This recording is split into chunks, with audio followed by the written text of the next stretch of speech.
Hello and good afternoon, Allied Nation. Thank you so much for joining us on this episode of AMN Live Q&A session. Today we talk about how to grow your impact with AMN Healthcare, and we're going to go over some really great events that you can get involved in as our amazing clinicians out there in the field. Before I introduce our special guest for today, I'm going to go over some housekeeping items with you. If you are viewing this live, please feel free to drop chats, comments, and questions right in our chat, and we'll get to those as soon as we can. Also, check us out on Instagram at AMN Allied or at AMN Healthcare. And of course, you can visit our website for all the latest and greatest jobs or to get connected with a recruiter if you haven't done so already. And without further ado, let me introduce our special guest. To start, let's go with you, Kaylee. Hi, everybody. My name is Kaylee Simmons, and I have been with AMN for about 9 years, almost 9. And I have been to Guatemala with IEP twice with AMN, and it is such a great experience. Really looking forward to chatting with you guys about it today. Awesome. Thanks, Kaylee. All right, Mercy, introduce yourself. Hi, I'm Mercy. I'm the Social Impact Manager at AMN Healthcare, and I'm excited to be here and share all our great opportunities with you and what we're up to. Awesome. All right. So without further ado, Mercy, spill the beans about how we can all get involved under AMN's impact in our communities. Thank you so much. I appreciate you having me. It's exciting to share this with you. So first I'm going to review our social impact strategy, and then I'm going to talk to you about how you get involved. The two social impact focus areas that we have are sustainable and diverse healthcare workforce, and the second is access to health. The way that we're doing that is by investing in the holistic wellness of healthcare professionals and growing and diversifying the healthcare professional pipeline. The access to health aspect is the investments are under affordable quality healthcare and mental health and wellness and other social determinants of health.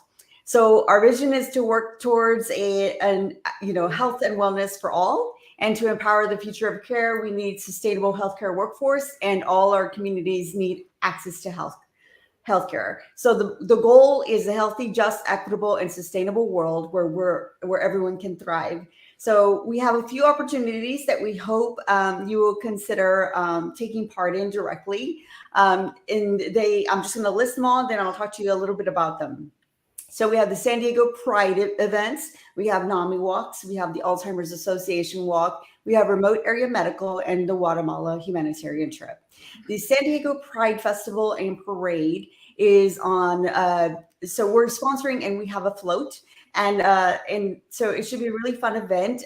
July 14th during the festival, we hope you come by and visit our booth. And then we hope you cheer us on during the parade on July 15th.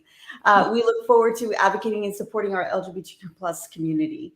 And we have our NAMI walks. And the NAMI walk is the country's largest mental health event series with 130 NAMI walks locations. And so it promotes awareness, raises funds for free mental health programs, and builds a community where people know they're not alone. So to help and advocate and fundraise, we hope you join and sign up to the AMN Healthcare National Team, which will be shared later. And then all funds are utilized locally to help communities where you live and work. So we also have some teams already established in Dallas, Georgia, Washington, Omaha, and others. So you go to the AMN Healthcare National Team and it'll list a whole bunch of different locations. If one is not listed on there, you can always reach out to us. And you can also participate virtually. So some of these events have passed, so you could still sign up and we can still fundraise for it. And then we also want you to participate, or hope that you participate, in the virtual United Day of Hope on October 7th. And with that, we want to promote advocacy and stigma-free societies and invite you to post images on social media with the hashtag AMN Cares and hashtag Together for MH, which is mental health. The other event that we have going on is the Walk to End Alzheimer's. You probably have someone in your family or you know a friend affected by Alzheimer's and dementia. These families and these caregivers need support and to get through this unforgiving disease. And we want to help spread Alzheimer's awareness and to rally support for the patients and caregivers that it affects. We have 2 that we are currently signed up for in the San Diego area and in Dallas. They're both in October. But we hope to have more of our teams, and you can always look for our teams by looking up for teams that have AMN Healthcare in it.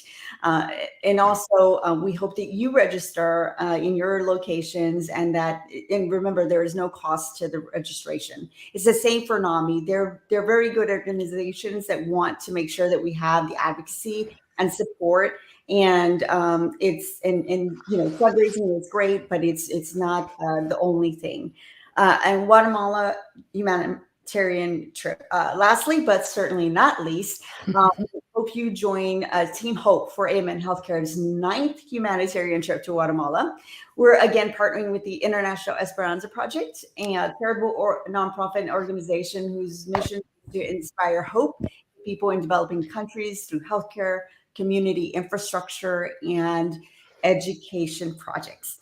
It can be it's amazing to see the impact that they've made already in the community that we continue to go to. It's completely transforming as we're taking part in it. The team departs to Guatemala City on September 2nd and returns to the United States on September 10th. Applications close Monday, July 17th. So make sure to apply as soon as possible.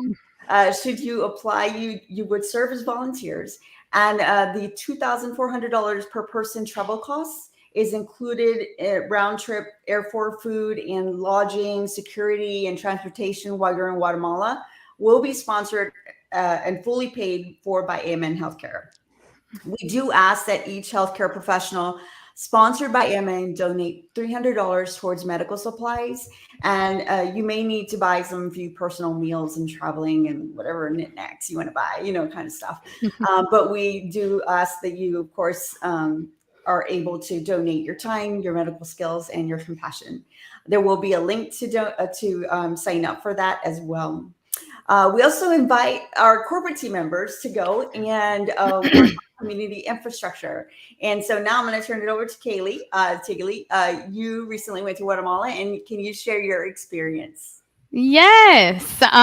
So this last time was my second time going to Guatemala, and when I went for the first time, I was really looking for something that I couldn't find at home. Like, I wanted a perspective shift.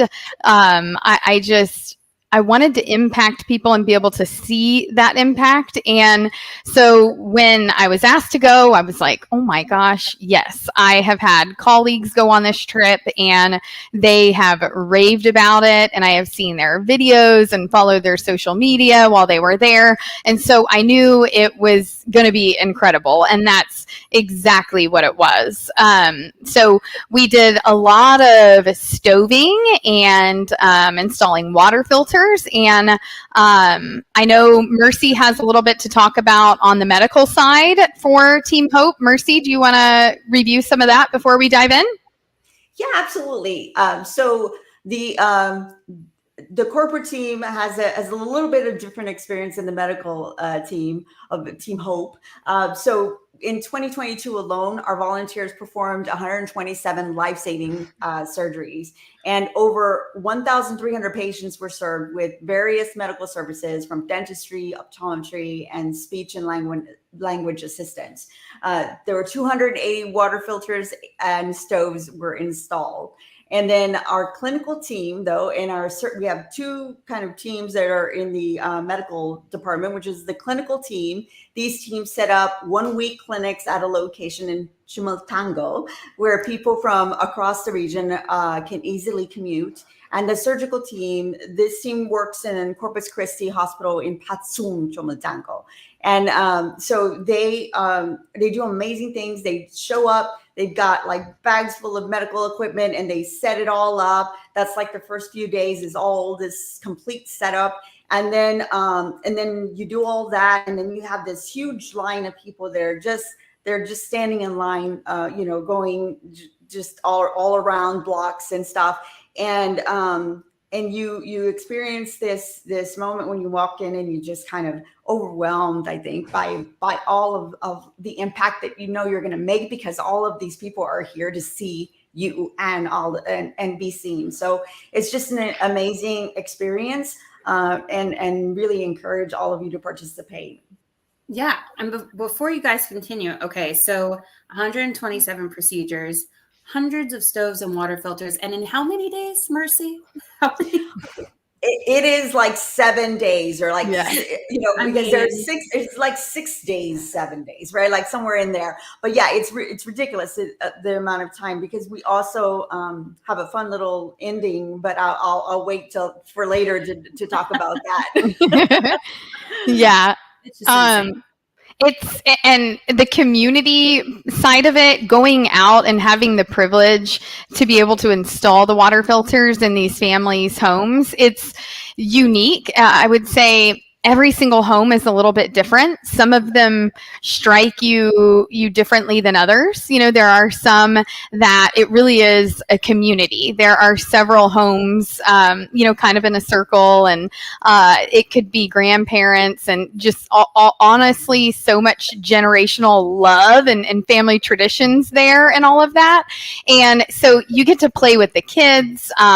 You get to install this wood burning stove that really gets the bad smoke out of the home for these families, which makes a tremendous impact on their overall health.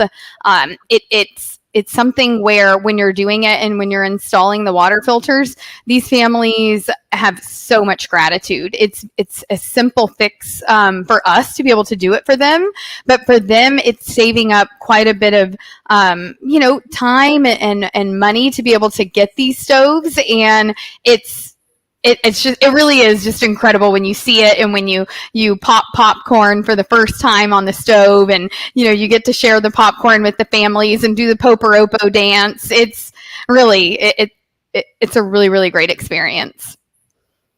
Yeah, and I have been on the side where I've been the photographer, and so my job is to just capture. So I'm not participating in volunteering. I'm capturing everything. So it's a different lens. Well, it's literally a lens that you see it through, right? And it's we oftentimes, Kaylee, you might not have seen this, where because sometimes they take the stove away before you come, so you can come and set it up, the new stove. Well, yep. I walked into homes that had like the smoke on, like it was on, it was still going, it was still in the house, and the smoke was filled. Like any normal person would be like running out of the house because yep. there's too much smoke in there, right? So it's an amazing thing to really see it when it's happening. These rooms full of smoke that I mean, no place that you've ever gone to that has, I don't know if you've ever been to a place where they smoke, where they're actually smoking and it's like smoke filled. Nothing mm-hmm. like that does not even compare to how this how it feels in there. It's just complete, like there's like a fire happening in your house and you're still in it. So it's really an amazing, complete transformation and change, and something that we hope that the health outcomes for these people are going to be so much better.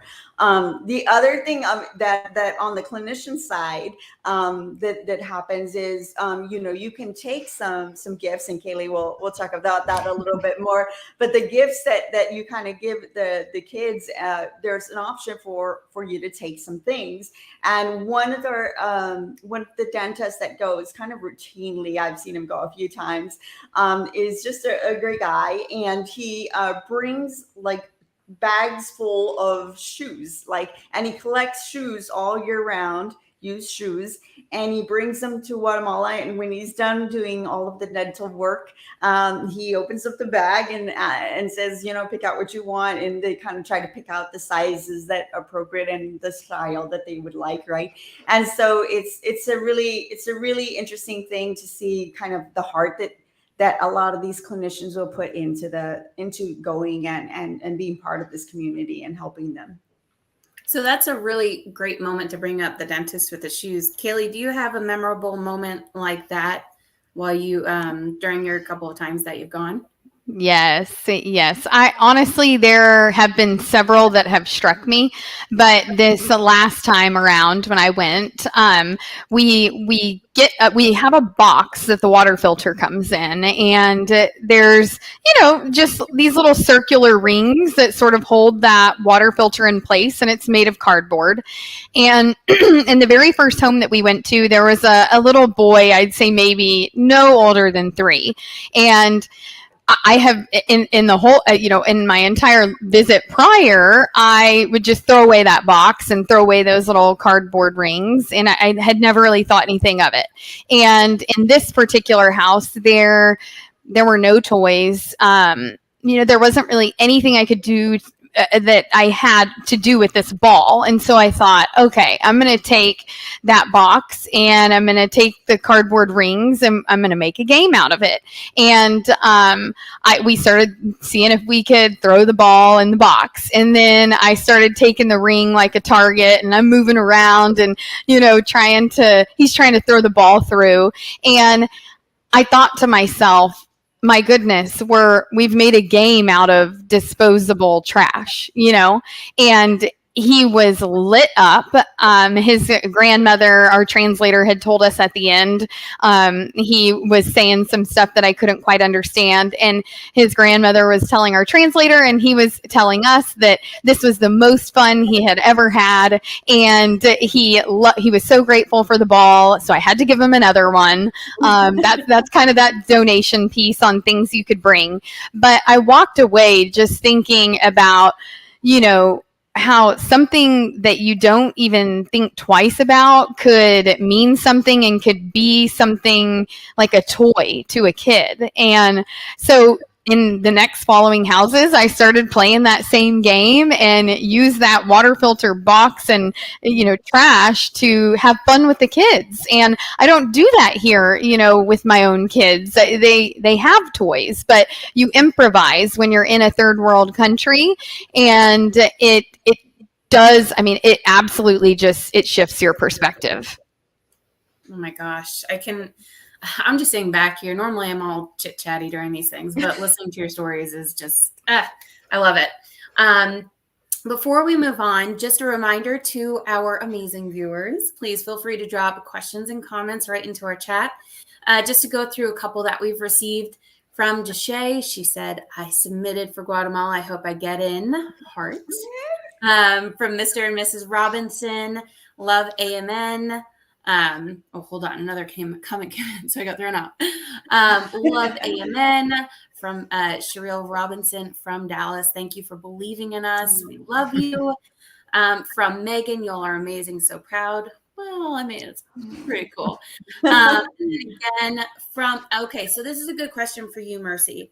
So from Sherelle Robinson, and sorry if I'm pronouncing your first name incorrectly, but she says, my only question is the fee to get in. This is a volunteer experience with no pay, correct? So can you go into, again, that sponsorship and then the donation? Yes. So the $2,400 is covered and sponsored by AMN. The only thing we ask our clinicians and that we sponsor is to give $300 to help provide some of the medical supplies and just help support that. And that is just, our minimal cost for some of the items that we need. But everything else is covered. And like I said, if you want to take some extra cash for some extra fun stuff that you might be doing. An extra suitcase or a carry-on full of goodies for the kiddo. And then JB just joining. Hey, JB. And then from Kay, I submitted an application. Do I get a chance to join? Hey, all you have to do is submit your application, and the IEP, they will make their selections. Also, don't forget, throughout this recording, a bunch of QR codes were posted. So definitely feel free to scan those to learn more about the Guatemala trips and all of our other community events as well. So going back to Guatemala, because I want to learn more, because I'll just live vicariously through your experiences. But talk to us more about the actual trip getting there and the accommodations. How are all those worked out? Yeah. Really great accommodations, you guys. I think that was probably one of my biggest concerns going in was, okay, how, like, are we safe? And, like, where are we sleeping and all of those types of things. And I know team members and travelers have asked me the same. So, certainly a good question, Rachel. So we get to stay on, well, actually, as a matter of fact, you see this painting. This is a church that is on the grounds where we stay. And when I went for the first time last year, I loved it so much. And that church, just having some quiet time in there, it was like, I was telling my husband about it and he had it painted for me for Christmas. So, fun fact, that is on, you get to see that in real life. But you will have a roommate. It's, got AC. The meals are delicious. It's very safe. In both of the trips I've gone on, I've never had any type of concern about safety or anything like that. Now, I will say when we are stoving, there are times that you're going to go out and climb mountains and high altitude. It may be a little windy roads getting there. So I did take Dramamine a time or two because I'm one of those like queasy stomach people when I get car sick. But it can be, some lifting. We're going to be carrying tool bags and stuff like that up a mountainside. Mercy, do you want to, add anything to that? Yeah. So the clinicians have different accommodations oftentimes. So it'll depend on what group you're in. But also there's a hotel that's right near the hospital. And that hotel is where a lot of you will be staying. It's a nice, clean hotel. The environment is very safe. And we always have a group. The group stays together most of the time, and usually we go from that hotel to the hospital, which is a walking distance away. And so we also have the days that we do go and join the other team in the other location as well. So just to have, but it is air conditioned. It's not a bunk bed or a bunk, like kind of a environment, like a cot. When they first started, they were doing cots. So we're past that point. So, and then, so that's really, and you'll have meals every day, and the meals are delicious, as Kaylee mentioned. And then often, you'll just get together at the end of the day and all get together to have this meal and just, share your experiences. It's a really great community and environment, and very nurturing. So love that about that. A tip I would say is when you're not wearing your scrubs, I prefer to wear hiking pants because those are easy and flexible, and when you're moving around and doing stuff. So just that, if I was to give any tip, I would say hiking pants. That's a really good call out, Mercy. I did this last time bring a bunch of those like lightweight ones that if they get wet, they dry really fast. But you will be on the ground, like doing some of the stove installations or possibly on a roof. So you do certainly want to have pants on just in case. Some of the homes are dirt floors. So, just knowing that you're going to get a little bit dirty and that's okay. That's kind of the fun part of it. But something else I would say is hand sanitizer when you're going in and out of the homes. You just kind of want to have that readily available. This year, something that I had brought was a little, like, because different families, some of them have really young kids and you want to give something to everybody. So the little like rice cakes for infants, somebody was like, you should bring those. And man, I was just giving those out left and right. Like the little babies got to eat the little rice cakes and suck on them. And then the older kids got, to get balls or bubbles is absolutely a hit. I loved bringing a Polaroid camera. So somebody had brought that on the first trip, and the second trip I was like, we have to bring that. The best part of that is being able to take a picture with the families with the stove, and you get to give them it. And sometimes they even want their own picture. Like they're just like, can I have a picture? You know, of course. How do I say no to that? So they get little like headshots of themselves, and it's just really, that's super special because that's not something that they ever otherwise get to, you know, have or use or see, you know. Yeah, that is. I'm sorry. I was just going to say that is one experience I had. Is one thing is it kind of treats you like a rock star. So if you come in, they'll be like, "Oh, can we take a picture with you?" So they'll often take a picture with you, and they will keep those Polaroids. And you'll see, like I went back. I think it was like because there were COVID times. That we went back about, you know, I think 3 years later, and they still had the picture of me that they took, and so it was just such a special thing to be able to see that and the impact that you make and the way they remember you. Yep. And not to mention, don't be afraid if you don't know how to use a drill. I was kind of like, but you learn on the first stove. You're like, psh, psh, psh, I got this. So just a little fun fact, no fear there. Like you're going to be doing all kinds of stuff by the end. Yeah, you become like Tim the Tool Man. Yes. Oh my gosh, I'm probably dating myself with that one, but we'll move on from there. So, Shereel, I'm so excited I pronounced your first name correctly, but I'm going to call you my vampire now, but will phlebotomist be needed? I want to draw some blood. Love that comment. But how did they find, like, do we have a list of, you know, disciplines that are needed in Guatemala or, you know, anything that's like informational like that? Yeah. Go for it, Mercy. Oh, sorry. I'm sorry, Kaylee.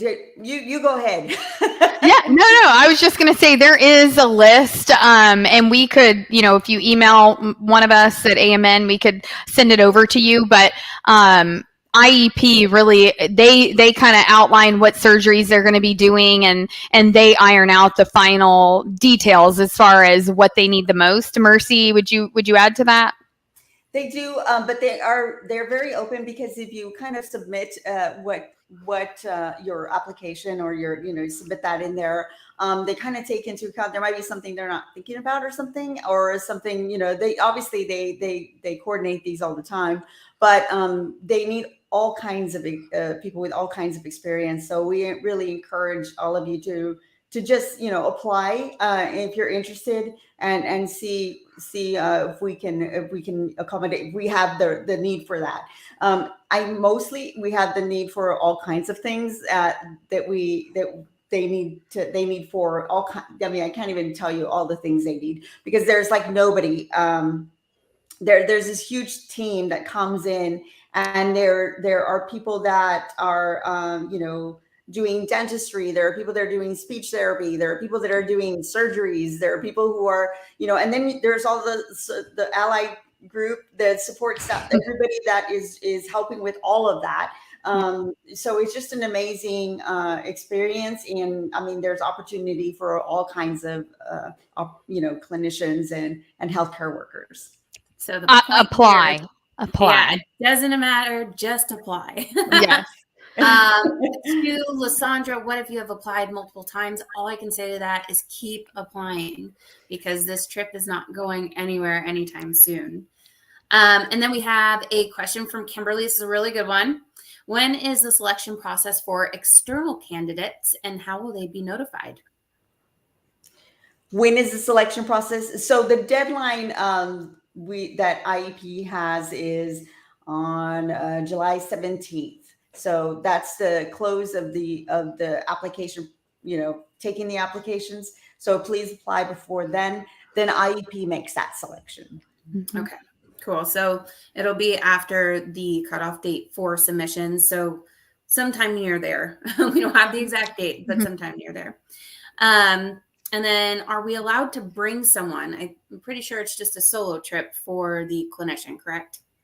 Correct. Yes. You, there are people who sometimes want to bring, you know, other people, but, I mean, really, they have to apply, right? And if they're not a clinician, well, no, it's usually for the clinician and the volunteers for that. So, okay, thank you. Let's see. I do want to add, I'm sorry, yeah. that IEP has other trips as well. And so if you ever wanted to put a team together and have them all volunteer and do a thing, they have other opportunities as well if you were interested in doing that. Oh, that's really good to know. So they could go to the QR code that we have for the Guatemala trips, and they could find out more about IEP through there. Yeah, correct? on the website. Yeah, you can go to the Perfect. IEP website, and that will give you all the information on other stuff. Awesome. That, Love yeah.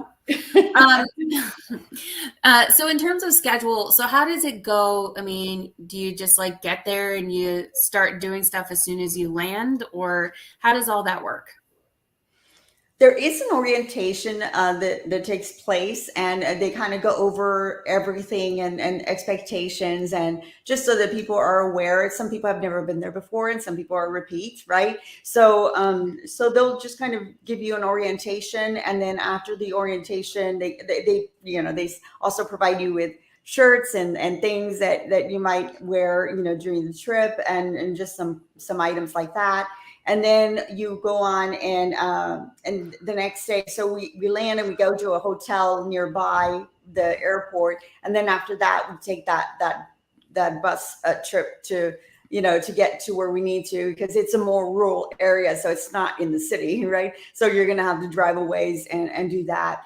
And when you get there, then that's when the work really starts on that, and it's hard, and it's hard work. It's you know, you have to be prepared for it, because there's just such a great need, and we go and we're trying to make that big impact quickly and efficiently, and obviously with you know, as good as we can make it for everyone.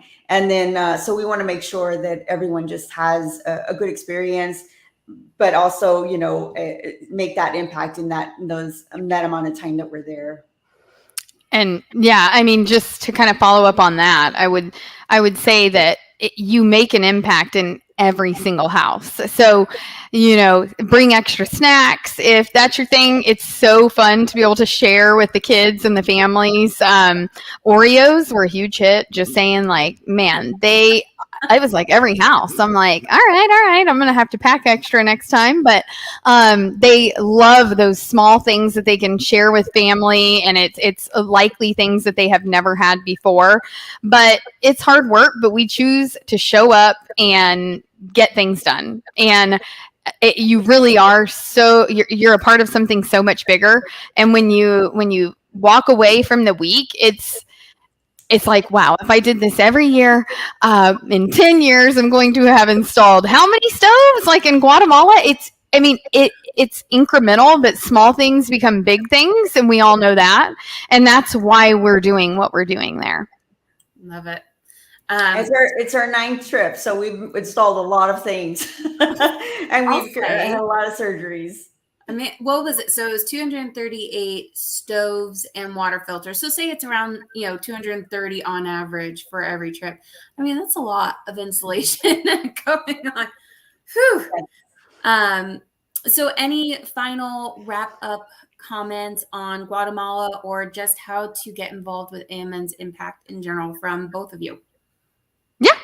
I would just say, know that we do end the trip in Antigua. So you might want to bring a little bit of spending money if you want to buy some, like this bracelet. This is from Antigua, but I love to, you know, just explore that city. It's we went ziplining, so you can do various things. They have museums, and it's a good like last 24-hour reset from spending a week serving. So lots of good food and all that good stuff. But also just know that even on a smaller scale, if you don't attend the trip, you could get on IEP's website and sponsor a kid.